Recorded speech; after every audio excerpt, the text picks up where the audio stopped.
Then there is a question on Birav Lord that UK DEFRA has an emission factor toolkit to calculate transport emissions using different scenarios and factors, also considering Euro classification of the transport fleet. Is the output of this project aimed at something similar, like Excel-based tool to calculate transport sector emissions considering different scenarios, the speed, HGB, fuel type, etc.? So again, Rajashri, if you want to, you must have looked at, have you looked at this UK DEFRA one? Yes, sir. I'm just reading the question again to understand it.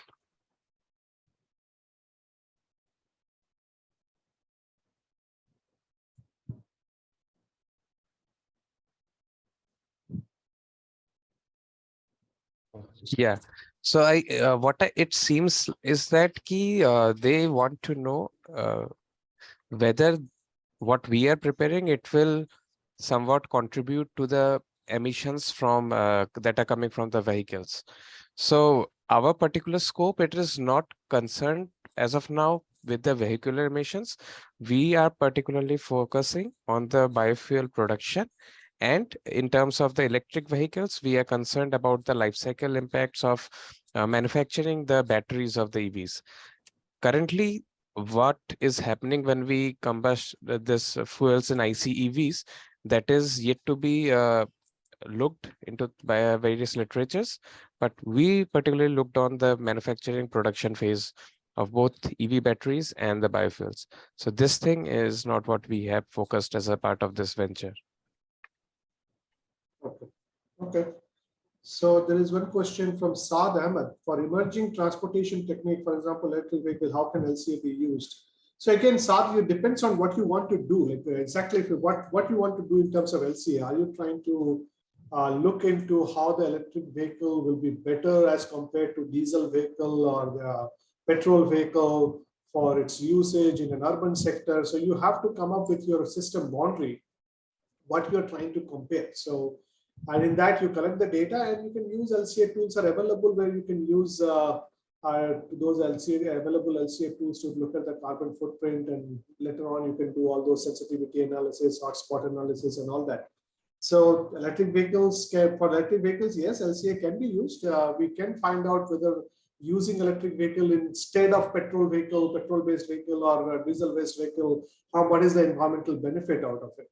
In that case, we have to think about not only the use phase of electric vehicle, also the manufacturing phase of electric vehicle, because the battery manufacturing will be quite critical. Similarly, you also have to look at the disposal of the electric vehicle, because again, the battery, which will have a lot of rare earth metals and all that is also quite critical in terms of its environmental impact. So you have to look at the entire life cycle of both different types of vehicles for certain usage. Say you say that usage by a middle class family for its for a year for their day-to-day activities like dropping kids at the school, going to offices, going to mall once in a while, going for grocery shopping. So whatever their usage, using either electric vehicle or diesel vehicle or petrol vehicle, you can always compare and to find out which one is better and how much it is better. So that's what LCA is typically done for as well, this kind of comparison. Okay, so there was one question from Uma Durgesh. So how would the policy dependency on transformation of energy sector? That question has been directly sent to me as a message. So that's why probably others probably cannot see it. How would the policy dependency on transformation of energy sector, like say to renewable energy sources, be addressed in ITF study? That's what we are not doing that. That's not part of our component. See, this ITF is looking at, they have a bigger mandate.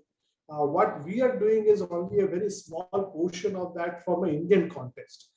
So they have different other projects going on. So if you go on to their particular website, you may find something there. And if one of us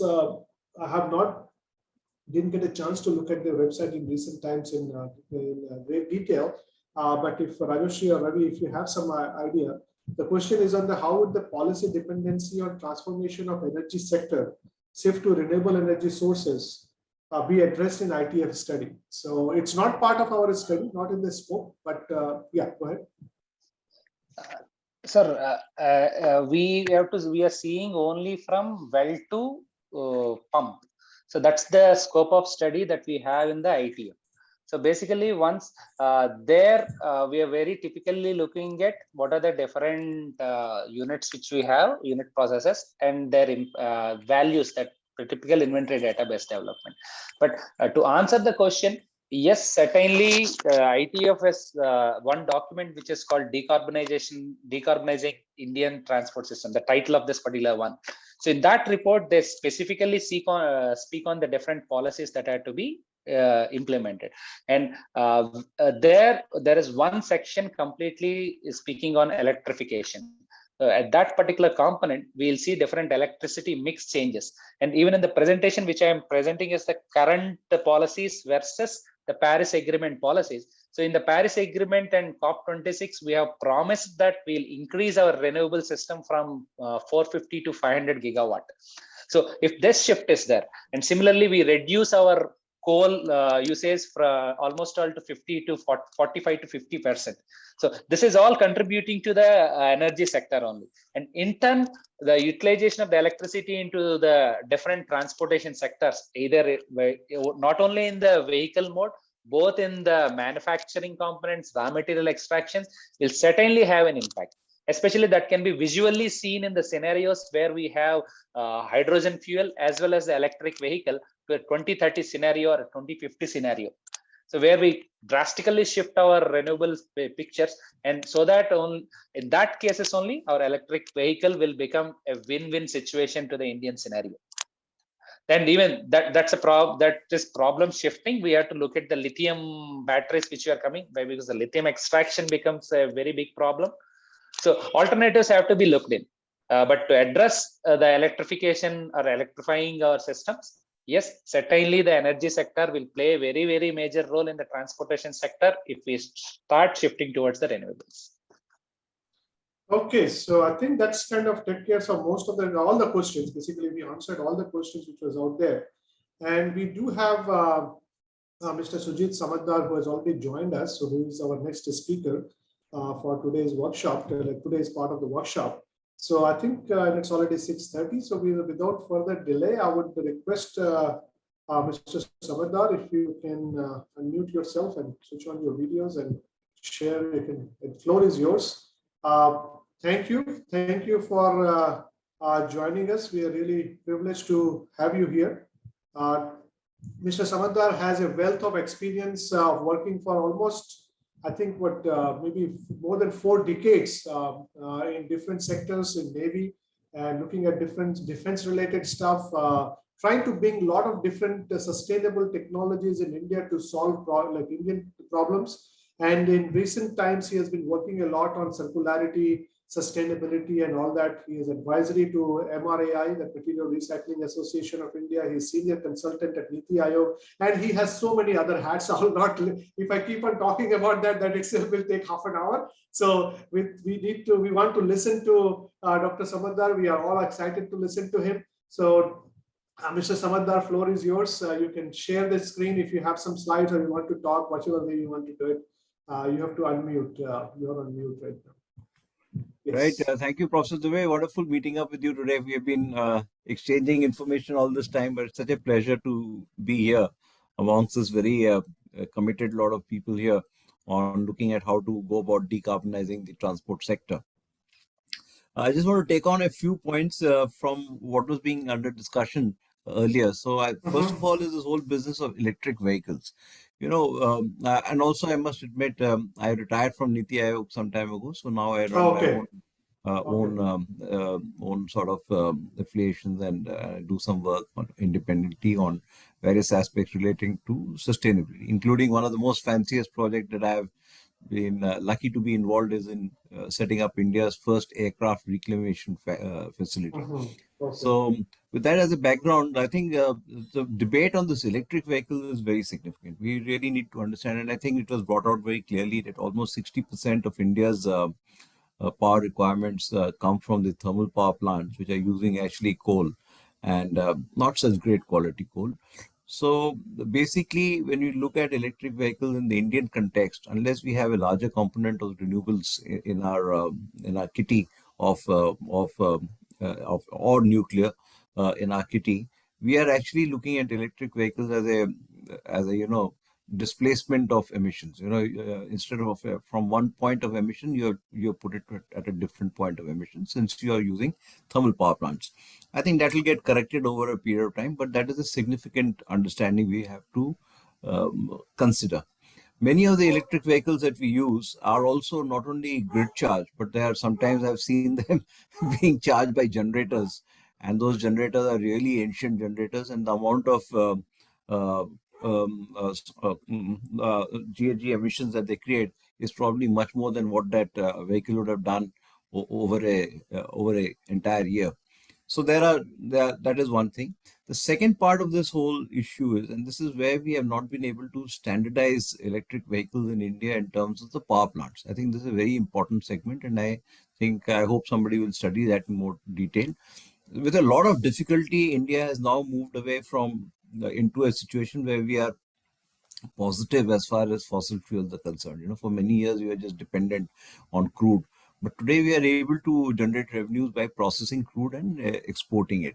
So we don't have that sort of dependency in terms of foreign exchanges. Our outgoes as far as importing crude and exporting products, by and large, is balanced. But when we come to electric vehicles and batteries, we have huge deficiencies in materials, whether there's in cobalt, nickel, lithium, various types of rare earths. We are doing a lot of processing in India.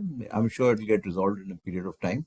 But until it does that, just remember, we are now creating a new dependency. And I think the US has started off on a project on this, on identifying critical mineral dependencies for the sustainable use of its economy.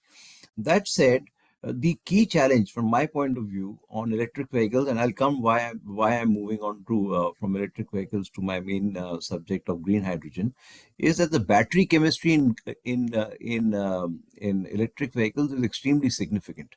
Unless the battery chemistry permits you to efficiently recycle the battery, you are at 25, 30%, 50% of electric vehicles, you are just going to create landfills full of electric batteries, and because nobody wants to process it, just like any other material which is going to our landfills, and you have now created a new problem. Our problem right now is that we are using extremely a very cheap option, mostly imported, called lithium iron phosphate batteries. They are very high performance batteries, but they are not a great battery for recycling unless it can be touched up with other batteries, battery chemistries.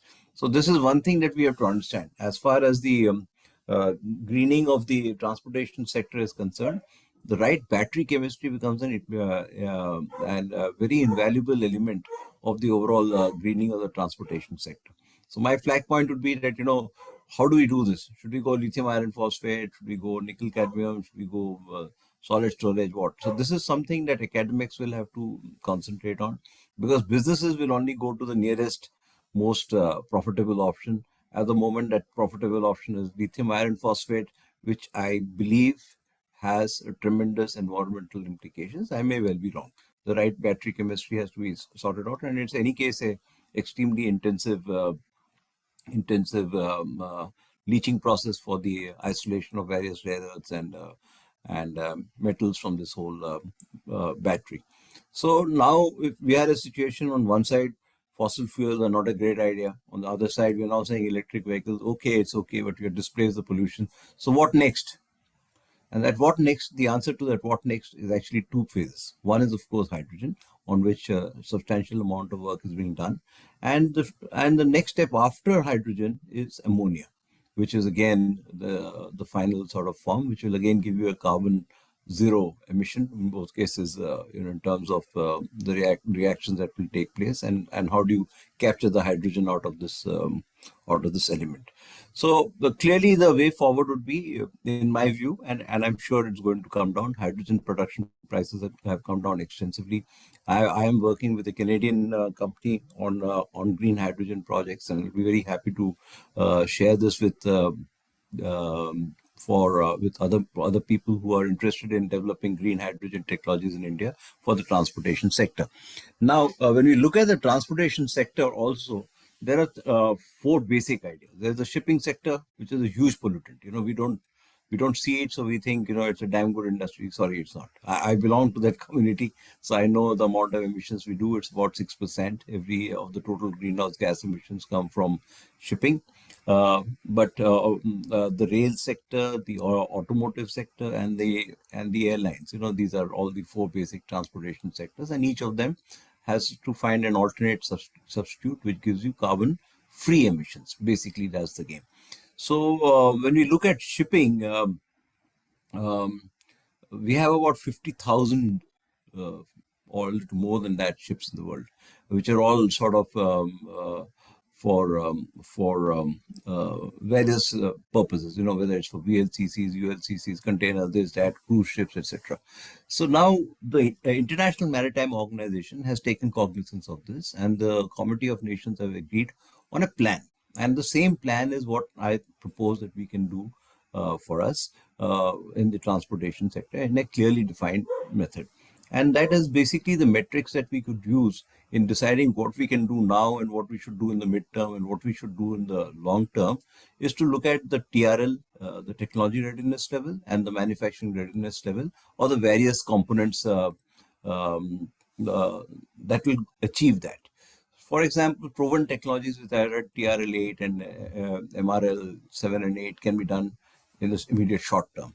What the technologies that are still at TRL 4, 5 or something, then we're looking at it at the midterm, by the time the lab tests are done and all the other safety standards are met and the manufacturing readiness level is also achieved. That might take us 5, 7, 10 years. A clear example is hydrogen, of course. And then there's something else which is long term, which can be, extremely interesting, like using ocean thermal energy, like using wave energy. These are really smart things, which are science projects of using turbines in the air to propel ships. People are looking at that. People are looking at solar-powered airlines. We already have, I think it's called the Airbus Zephyr. It's a high-altitude pseudo-satellite which runs on solar power for more than 28 days. So, which has done a huge lot of substitution from fossil fuels to a solar panel flying at that line to do that. So it's a proof of concept. But at that time, when you're operating at these high altitudes, the aerodynamics of that region, the meteorological of that region are still work in progress. We haven't done that research. At 80,000 feet, how do the aircraft behave? We really don't know. We know commercial aircrafts are at 40,000 feet, business jets are at 50,000 feet. So we have an understanding of the aerodynamics in that region. But as you go up, the aerodynamics might possibly change. We don't know. And that would be something that that has to be analyzed in labs first, on how the aerodynamic loads can be taken. That's on shipping. But in the immediate term, in the shipping business are some very low-hanging fruits. One is, and this is somewhere which maybe IIT Kharagpur could take a lead on. You already have the naval architecture wing there, so maybe the mechanical engineering department or whatever are the sole elements that we are now looking at systems that are called 2 or 3 of them. First is this triple fuel diesel engines. Shipping is an extremely cost competitive business, so nobody wants to bust up fuel unnecessarily, right? So, and different types of fuel cost different amounts of money. So everybody wants to use the cheapest fuel to transit, and that is usually extremely polluting fuel. So, you want to use high-speed diesel or high sulfur diesel, stuff like that. Everybody uses that in the maritime world for that intervening passage. For the startup, when you're in the port, etc., you're just being the good boy and you're using low sulfur, high-speed diesel and clean diesel, etc. But the moment you're out of port limit, nobody's watching you. You switch to high sulfur diesel, which costs less, it pollutes a lot, but nobody's watching.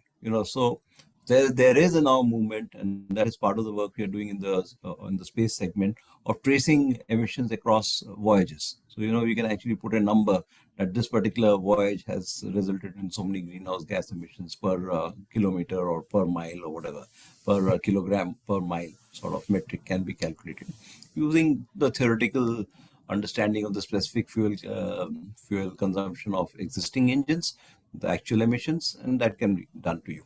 So that is one. The second part of the technology, which again we can think of in terms of our own good, and these are international commitments. India is a party to this, and we have done nothing about it. Incidentally, they are all supposed to be done for 400 ton and more vehicles. India may be kuch hua nahi, because we are not we don't have a grip on this. How do we do it?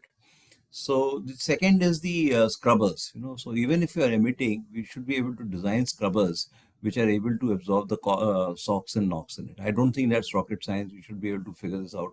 How do we capture SOx, NOx emissions, and also how do we be able to, some way that we should be able to sequester the carbon monoxides that might emerge. We'll have to figure this out. But SOx, NOx is a done thing.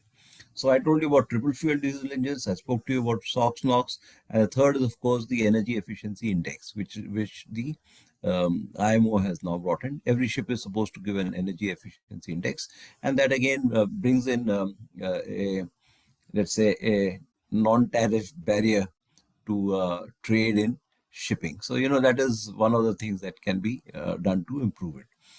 On a national scale, our coastal traffic compared to rail and road gives you, let me just read this out, the emissions, the fuel consumption per kilogram or whatever you want to call it is 1/5. If you go by road, it's 5 times more than that of shipping. If you go by rail, it's 1.5 times more than that. Right. So in one study that we have done, so if you go the coastal shipping route, in India, I think some discussion was taking place earlier on the intermodal component of transportation of cargo and passengers. We in India have only 6%, which is going by coastal. And of course, the government has come forward with the Inland Waterways Project and promoting all of this. But this is what our scientists and technicians and engineering guys have to work on. How do we make this more attractive? Now, the point is the kind of cargoes that we are now carrying. We have more than 200 ports in India, right? And it's a very efficient method of transportation. We are now looking at carrying close to 1.1 billion tons of cargo. We are at some 400 metric tons, a million metric tons. Now, this jump, if it's all going to be raid and roll, then you are finished, because you are not going to be able to do that. But in terms of your greenhouse gas emissions, if you can start slowly shifting the intermodal component of the cargo to the coastal shipping route, that can be a strategic intervention that the government can do to meet its carbon commitments. So that is the second part that I thought I would mention to you. As far as rail is concerned, we already have seen the first project using green hydrogen on the Kalka-Simla route. I think that is, it's not great science. So we have already done a lot of work on green hydrogen. If somebody wants to connect with me on details on green hydrogen hybrid plants, we can share that. But broadly, what the green hydrogen project that we have defined uses basically STP water, sewage treatment plant water, which is in any case going, it's amazing what the kind of things we do. We do all the sewage treatment plant water and put it back in the same drain. So, come on, this is crazy. So, actually, if you can co-locate hydrogen plants which uses electrolysis, I favor the PEM route over the SMD route. But it's a matter of choice. You can go PEM, you can go SMD. But what it does is that you actually build the green hydrogen using not only the STP plant, but also an integrated plant using fuel cells and solar plants, right? And the design of the plant is one of overcapacity, and it gives you products. You get the energy, you get hydrogen, and you get oxygen, all of which can be sold and used, and all of them bring value to the project. So this is a project that we have thought of. How do we create an overcapacity in generation of hydrogen that runs the fuel cell, and the fuel cell in turn runs the plant when the solar is not available to you, right? So that is a sort of the enthalpy entropy equation. The how do we the mass flow diagram, that part of the calculation is done. We can certainly look at it now, but it's not enough to generate this hydrogen, right? After that, you need to do many other things. You need to clean it up, and after that, store it, transport it, canisterize it so that it is usable. There's no point just making this hydrogen and letting it go to air. So therefore, whilst the electrolysis systems are by and large well known, but there are lots of advances that have taken place even in electrolysis technologies. Maybe there are people who are more knowledgeable than me on electrolysis, but the basic idea is to improve the efficiency, and that efficiency comes from improving the surface area of the electrodes. So up till now we've been using solid electrodes, but over a period of time people are now recognizing that you can use nickel wire meshes as electrodes, which gives you the larger surface area. You know, it's thin nickel wires and all of that. So earlier you had just one block, but now you have millions of small wire. Each of them has its own 2 pi r of surface, 2 pi r h, let's call it like that, of surface exposure. So you are able to bring that efficiency in, and thereafter, once you've got that efficiency in, you have generated the hydrogen. After you have generated the hydrogen, it needs to be sort of cooled because it is still higher. So there's a composite plant which cools it. And that cooling has also to be done for the electrolyzer, because this is the equation which will generate heat. To stabilize the electrolyzer itself, you need that heat to be cleaned up. So, you know, this is something that you can use the STP water for both purposes. You know, cool the electrolyzer, and once it is cooled, you put it back into the electrolyzer, and that can generate the efficiencies that you want for production of hydrogen.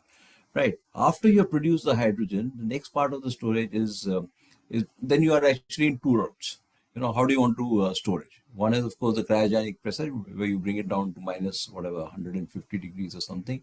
The other is the pressure module, where you can actually today we have gone up to 750 bar.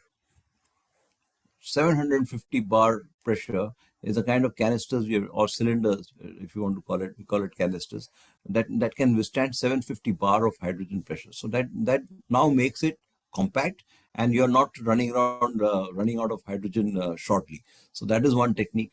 The second way is that you liquefy it, and in which case cryogenic techniques have to be done, etc. But when you look at the total amount of kilogram and the total amount of kilojoules that each canister produces, ultimately you want to convert it all into kilojoules, right, or joules or whatever it is.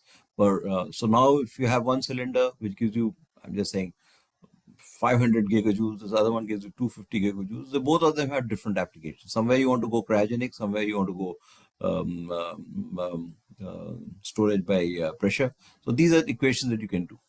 After that, the surplus hydrogen is fed back into the fuel cell, because that's where it runs in. That needs to be scrubbed and cleaned. The oxygen that you produce goes into industrial oxygen, medical oxygen, all of that, and in the future to the steel industry.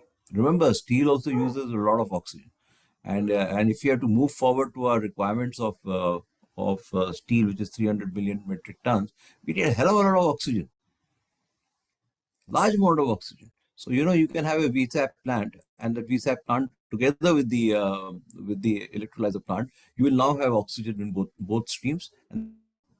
Any question? Yes, sir. Sir, I am Rajesh here. I had a couple of questions. Sir, I wanted your view on, like, you are using PEM based, like electrolysis based techniques to produce hydrogen from sewage. So what is your view on other thermochemical and biological processes? How do they compare in terms of commercialability? Like, which should we go for? Should we go for electrolysis based or thermolysis based, or should we rather go for biogenic ways to produce hydrogen?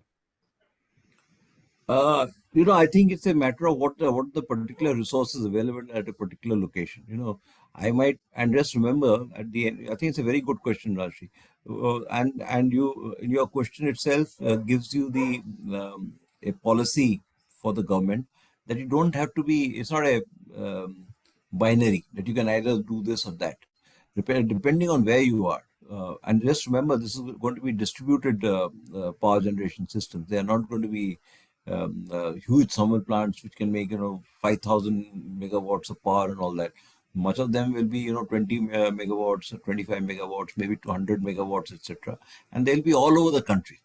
So depending on where you are, now you may not get sewage treatment plant in some village in Bulandshahr. No, there's no sewage treatment plant there. So in that case, you might want to use other options that you said, from biomass or biogas, etc., to make get your hydrogen.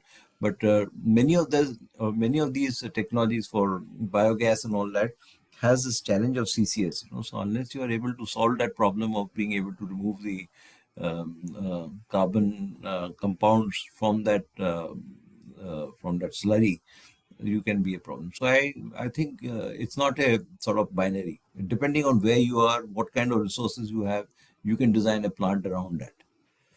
That would be my response to you. So this is a policy thing. So the government also has to be very clear. I mean, at the end of this deliberation, when you make your recommendations, one of the things should be, if you have to decarbonize it, there's no one size fits all.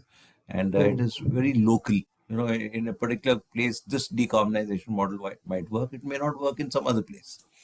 So, you know, that's the sort of take I have on this. Thank you for your response, sir. Sir, I have a small Thank you. another question. Like when we are using feedstock like sewage, like it is a very heterogeneous feedstock. It is having various compounds in it. Sulfur compounds are there, nitrogens are there. So how does it impact when we are splitting the sewage and producing hydrogen? Like different kinds of compounds are also getting released. Like if I compare it with water splitting of pure double distilled water as compared to of sewage, like what are the challenges that we face of various other fugitive emissions maybe or other poisonous compounds in the gaseous stream in that aspect? Yeah. So I'm not using sewage. I'm using treated sewage. So if you have seen some of our STPs, I've actually been to one in Ukla, and I've drunk that water. That sewage water, after it has been cleaned, it is you can. I mean, that fellow drank it. The engineer there, he just pulled it out and had a gulp, and he asked me to do it. So I said, if you can drink it and you're still alive, I can also do it. So that is an extent of purification that is possible. I'm not saying that we should start drinking sewage water and all that, but I'm just saying that that's the kind of segregation that can be done and the kind of purity that you can get through smart sewage treatment plants, which takes away the microbials, the chemicals, and other effluents, and complete segregation can be done. I'm not for a moment saying this, but the point is that sewage treated water is sort of, at the moment, my sense, it is being wasted, except in places like Nagpur and all, where they started using it in industrial systems. So wherever there's a feasibility of using sewage treated water, so you're not tapping groundwater or or river water and all of that, then the whole idea of doing all this is gone. You know, as it is, we are a water scarce country, and tomorrow if you start saying, humko to half of Ganga ka pani chahiye to make power, nobody will support you. Forget it. If you say that out of the other water that you're getting and you're treating that water and you're generating this, not necessarily sewage treatment plants, you can also go to effluent treatment plants, which are there in many industries, and that can help. And maybe a second level of treatment can be done to get rid of the microbials or the other pollutants or mixtures of whatever other compounds which are harmful to the electrolysis process. They can be segregated. But as I said, the technology in electrolysis is also feasible because the mesh is a trap. So when you are doing the electrolysis application, the mesh itself becomes a trap for colloids or precipitations that can be collected in the mesh itself, and then that it can be just done away. And so this is some work that we are doing. I have still to establish the exact technology behind it, but this is something that we will be definitely trying on use of nickel wire mesh as an electrode rather than just nickel rods and sheets. This is something that can be investigated. We'll be happy to support it. Thank you, sir. Sir, it was wonderful to have your experience on this. Thank you. There is a question which I was also about to ask, is that in terms of the safety risk, and one thing when we talk about hydrogen, there is always the safety risk of hydrogen in transportation of the hydrogen fuel. Mm-hmm. So how we are addressing that as an industry or as in terms of research? What's going on that aspect? Yeah, I think that's a very important concern. What the scientists are saying is that as long as the ratio of hydrogen and oxygen is better than 95%, that means if the oxygen is less than 4% or something, then it's not combustible. So even if there's a leakage of hydrogen, which is 100% pure hydrogen, and then that leaks into the atmosphere and 20% of that, etc., blah, blah, blah, you may not have a combustible mixture. But that said, the concern is very genuine. and it requires a huge amount of safety mechanisms to ensure that you don't have leakages of hydrogen. So let's remember, we are at 750 bar, and the hydrogen molecule is a pretty small molecule, right? After helium is the next smaller molecule. So there can be osmosis, there can be many of these things. How the compacting of the canisters is done, what kind of cylinder, that is the whole technology. Just charging it up to 750 bar, so chalo kar lenge, ye pump karke some damn thing we'll do and get to 750 bar. But to keep it at 750 bar, that this canister has to be of a particular density or characteristic that is able to withstand it without deformation or bulging or leakages, etc. But you're right. But just on another note, as I said, ammonia is a transitory stage. Ultimate aim is to move to ammonia. From hydrogen is a transitory stage. The final is to get to ammonia. But unfortunately, the ammonia process that we are still following, I forget the name of the process, the Faber-Bosch process or the Bosch-Faber process, whichever is the standard one for making ammonia, that's a 200-year-old process. So unless some scientific discovery is made of finding a more efficient way to convert hydrogen into ammonia, atmospheric using atmospheric nitrogen, and 70% is nitrogen in the air, and 21% is only oxygen. So we can actually use that VSAP technology. In fact, that is what we are saying, that you use the VSAP to segregate the oxygen and nitrogen, tap the nitrogen off, and use the electrolysis of the water to get hydrogen and oxygen. Both the oxygen goes together, and that goes into industrial oxygen or medical oxygen. Now you got hydrogen pure here, and you got, well, not very clean nitrogen, but you can scrub it. It'll have traces of argon, argon, but it is good enough to make ammonia. You get it? From the VSAP, you got the nitrogen, and from the electrolysis, you got the hydrogen. Now this has to be together. The moment you try and do this using the Faber-Bosch process, the whole thing sinks because your energy equation is not positive. The amount of energy that is required. So unless somebody can think of a better way to create ammonia than the existing method, the ammonia challenge will remain. Clearly, ammonia is a better, smarter, easier thing to do. But unless we can bring it to that MRL, the science is known. Everybody knows the science. Hydrogen plus nitrogen is equal to ammonia. But what is the manufacturing readiness level of getting to ammonia without being expensive on energy, and which again in turn requires emissions to generate that? It's like your lithium iron phosphate battery. You're just shifting the source of pollution from the power plant to from the roads to the power plant. So this is my response to you. I'm not sure how far I've been able to do that. No, that's true. Yeah, that's correct. So I think this was kind of the last question.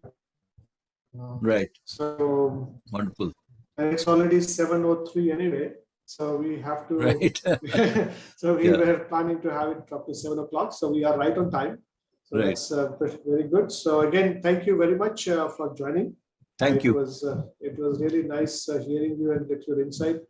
And we are also trying to do some work on hydrogen in our lab, which of course I will get back to you on that and talk to you about that sometime. Certainly. So thank you. And thank you. For all the participants, thank you for joining. Again, we'll see you tomorrow at 5 o'clock. And tomorrow again, we have two, Rajeshri will go over the ITF project findings that we have, and then we have a presentation from Sarath Kudikunda, who has the Urban Emissions Info, Urban Emissions India founder. He will talk about the importance of data. So again, have a good night, be safe, and see you tomorrow at 5. So thank you. Thank you. Thank you very much for the opportunity to be with you today. Thank you very much. I'm grateful for that. Thank you. I look forward to any connections and any discussion that you want on these issues that we spoke about today. Thank you again. Thank you. Good night. Thank you. Good night. Okay. Thank you. Bye-bye. So bye all, and see you tomorrow.